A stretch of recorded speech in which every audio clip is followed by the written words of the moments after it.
Little Bird, from the Memoirs of an Olive Tree by E.B. Vargas. Ever roasted marshmallows over a campfire? It's fun, especially if you're making s'mores with chocolate squares and graham crackers. But I sure wouldn't want to be that marshmallow. Ooh-wee gooey. One day, Ollie the olive tree had a close call with a whole forest fire. He remembers that hot day. Then say to Pharaoh, "This is what the Lord says. Israel is my firstborn son, and I told you, let my son go so he can worship me." Exodus 4:22, NIV. Theirs are the adoptionist sons.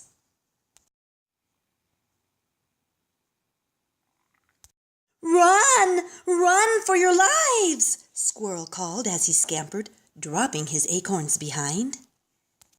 The forest was on fire! Deer bounded, bunnies scurried, big black birds cawed out warning and swooped across the sky. But one brown bird remained in her olive tree. You see, it was spring, and she was about to be a new mother. She sat in her nest and waited for her egg to hatch. Crack! The branch broke. Up flew Mother Bird, down fell the nest, down fell the egg. Her precious egg was lost. But unknown to her, her little egg landed in a creek just below the tree. Fire, not liking water, skipped right over and roared past. The egg bounced in the water and floated a ways. If you were there the next morning, you would have seen the forest had become a field of black, broken trees. All the animals had run away.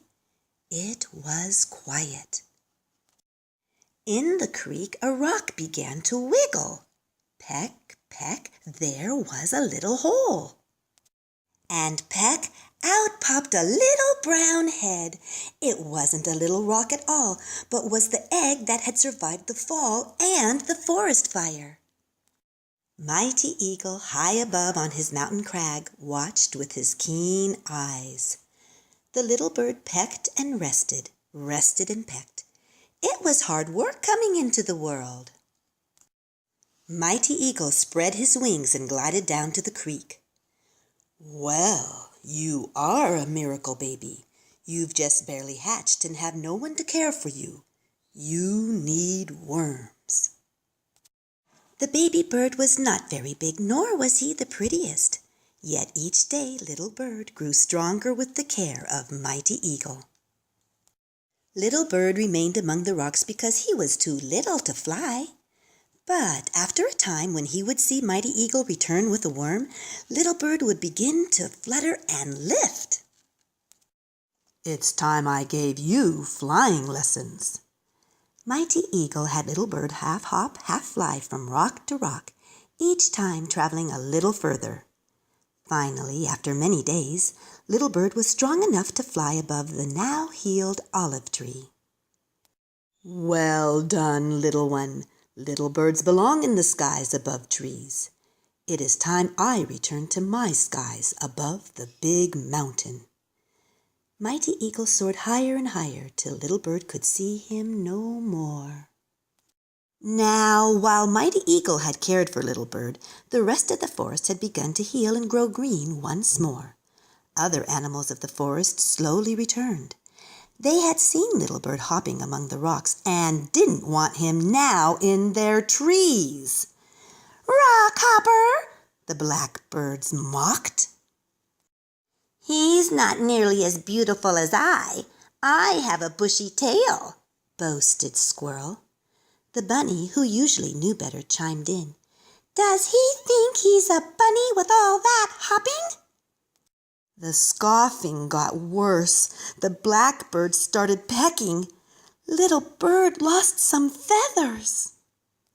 He had to get away, but where could he go?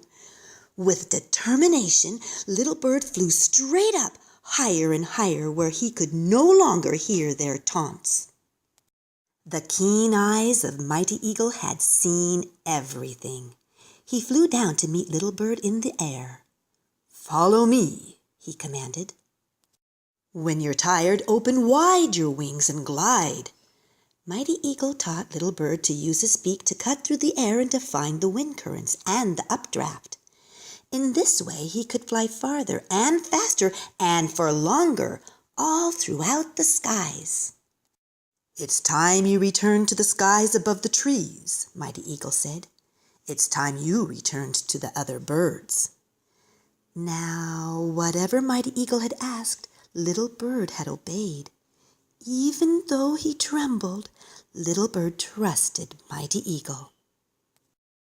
The forest had changed again. The leaves on many of the trees were bright red and orange. Oh no! Had the forest caught on fire again? No, it was just the change of seasons. Little Bird saw neither squirrel nor bunny. It was cold, and the big black birds huddled together. They complained there were no more grub or worms. They did not know how to fight the cold. "We're lost and perishing," sobbed the big black birds. "If we don't starve, we'll all freeze to death. The air is only getting colder and colder." Little Bird knew this didn't have to be. He had learned much from flying with Mighty Eagle. He knew of skies above other lands that had plenty of grub and worms below them.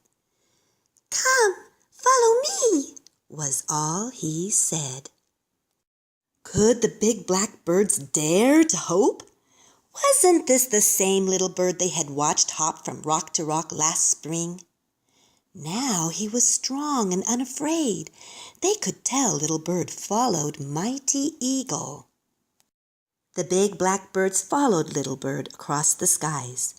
Little Bird set his face in the direction he wanted to go, and all the other birds formed a V behind him. He led them to warmer skies above lands of fat worms, where sweet nectar dripped like milk and honey from each flower. All the birds grew fat and happy. They were glad they followed Little Bird, and Little Bird was glad he followed Mighty Eagle. And Mighty Eagle, with his keen eyes, saw Little Bird, and was well pleased.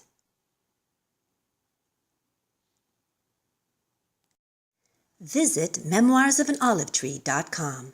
Enjoy the entire series, including easy-to-read explanations for children, lesson plans for teacher, parents, crafts, games, songs, and more.